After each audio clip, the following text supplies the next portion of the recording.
Trader avec l'indicateur accumulation-distribution. Tout savoir sur l'indicateur de mesure du volume. Veuillez tout d'abord consulter les avertissements liés au risque. Indicateur accumulation-distribution. Dans cette vidéo, vous allez découvrir l'indicateur de Mark Shankin accumulation-distribution MT4-MT5. Alors que mesure l'oscillateur accumulation-distribution? L'oscillateur d'accumulation-distribution évalue le flux entrant et sortant d'un instrument financier en examinant à la fois la fourchette de trading et le volume de trading sur une certaine période. Le calcul de l'indicateur AD comporte trois étapes principales.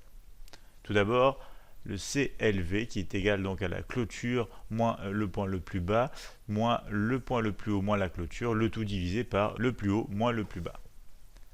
Nous avons ensuite donc le flux monétaire qui est égal au CLV multiplié par le volume et enfin la valeur donc AD actuelle qui est égale à la valeur AD précédente plus la valeur actuelle de CLV multiplié par le volume. Alors comment intégrer l'indicateur accumulation-distribution dans MT4? C'est très simple, il suffit de se rendre dans le navigateur, aller dans le dossier volume et sélectionner l'indicateur accumulation-distribution. Comment utiliser l'indicateur bourse accumulation-distribution? L'indice d'accumulation-distribution nous donne une représentation de l'offre et de la demande. La direction de la ligne indique si c'est la pression acheteuse ou la pression vendeuse qui domine le marché.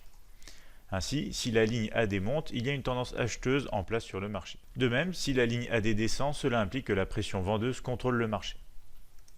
En cas d'accord entre le prix et l'indicateur AD, nous avons donc une confirmation de la tendance actuelle.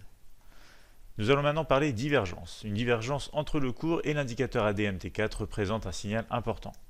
En effet, si le cours baisse tandis que l'indicateur AD monte, nous pouvons attendre une hausse du cours à venir, c'est-à-dire un retournement haussier. De même, si le cours monte alors que l'AD descend, c'est une indication que les cours pourraient être sur le point de chuter, autrement dit, on peut s'attendre à un retournement baissier. Améliorer l'utilisation de l'indicateur AD à l'aide des autres outils. Aucun indicateur n'est correct tout le temps et très peu d'indicateurs peuvent être utilisés individuellement. Il est donc préférable d'utiliser des outils. Parmi les suggestions suivantes. Vous pouvez par exemple utiliser les points pivots Admiral Markets pour vérifier où se trouvent les plus proches niveaux de support et de résistance. Vous avez aussi MetaTrader 4 édition suprême et MetaTrader 5 édition suprême qui offrent une sélection beaucoup plus large d'indicateurs pour vous aider dans votre trading. Ce sont donc des plugins gratuits MT4 et MT5 qui ont été conçus par des spécialistes du marché Forex. Voyons ensemble quelques exemples de cet indicateur Forex sur un graphique Forex en ligne MT4. Donc nous nous retrouvons sur la plateforme de trading Admiral Markets MetaTrader 4 et nous allons donc voir ensemble l'utilisation de cet indicateur accumulation-distribution. Donc pour ce faire, nous nous rendons donc dans la partie navigateur. Nous allons ici donc sélectionner volume et attraper l'indicateur accumulation-distribution, le mettre sur le graphique. On clique tout simplement sur OK puisqu'il n'y a pas de paramètres donc à changer dans cet indicateur. Et nous avons donc l'indicateur qui s'affiche sur notre écran. Vous retrouvez donc ici une courbe qui oscille en fonction donc des prix, en fonction du graphique. Ici, nous sommes sur la paire Forex USD-GPY en unité de temps H4. Donc on va voir ensemble plusieurs points de divergence et nous allons donc notamment démarrer ici avec les cours les plus récents.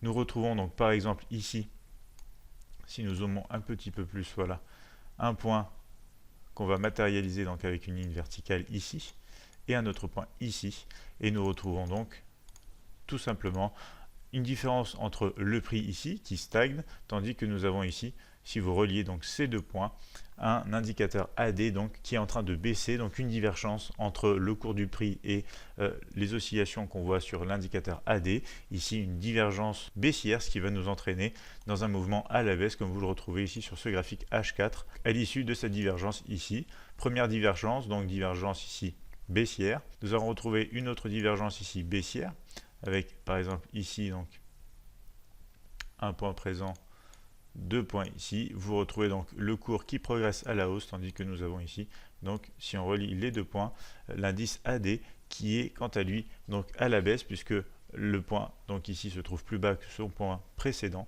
Nous avons une divergence encore une fois baissière qui précède donc, comme vous le voyez, un large mouvement baissier.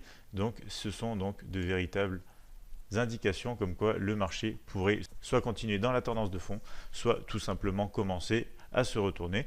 Donc on a vu deux exemples de divergence à la baisse. On va maintenant trouver donc ici sur ce graphique des exemples de divergence à la hausse et notamment nous allons retrouver juste ici un exemple avec donc un cours qui baisse ici, notamment sur cette bougie rouge, et donc qui commence à remonter ici sur cette bougie bleue. Vous voyez bien que le cours entre ces deux points commence donc à chuter. Pendant ce temps, nous avons donc l'indicateur AD qui commence à progresser à la hausse. C'est une divergence haussière suivie, comme vous le retrouvez ici, donc d'un large mouvement haussier pour aller retester les derniers points hauts ici sur la gauche de votre graphique.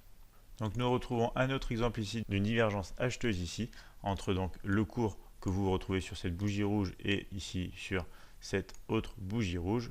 Donc une progression à la baisse quand on regarde les bougies H4 sur ce graphique USD/GPY, tandis qu'on progresse du côté de l'indicateur AD ici avec une divergence haussière, et on peut retrouver à la suite donc de ce signal, on peut retrouver un large mouvement haussier comme vous le retrouvez sur ce graphique. Le reste du temps, en dehors des divergences, vous pouvez voir donc que l'indicateur AD progresse à la hausse, tandis que nous sommes en tendance haussière, progresse à la baisse quand la tendance donc se retourne et que nous sommes à la tendance baissière. Le mouvement général ici est quand même baissier sur l'indicateur d'accumulation et de distribution. Vous retrouvez ici notamment donc des mouvements baissiers sur le price action et notamment sur cet indicateur.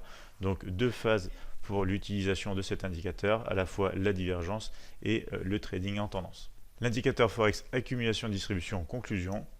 Trader les divergences avec l'indicateur accumulation et distribution MT4 ou MT5 gratuit demandera de la patience car il faut attendre des périodes peu fréquentes de divergence entre le prix et la ligne AD qui peuvent indiquer donc un changement dans la tendance des prix. Ce sont en revanche des indications très précieuses. Ainsi, la discipline est la compétence la plus importante dans le trading et cet indicateur nécessite certainement des aptitudes dans ce domaine.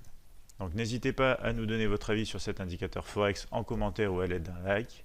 Souhaitez-vous notamment ajouter cet indicateur AD à votre stratégie actuelle? Nous répondrons à toutes vos questions en commentaire et si nécessaire en vidéo. Je vous invite à vous abonner à notre chaîne YouTube pour découvrir des stratégies de trading gratuits et de nombreux tutoriels, et vous pouvez notamment retrouver plus d'informations sur notre site internet admiralmarkets.fr.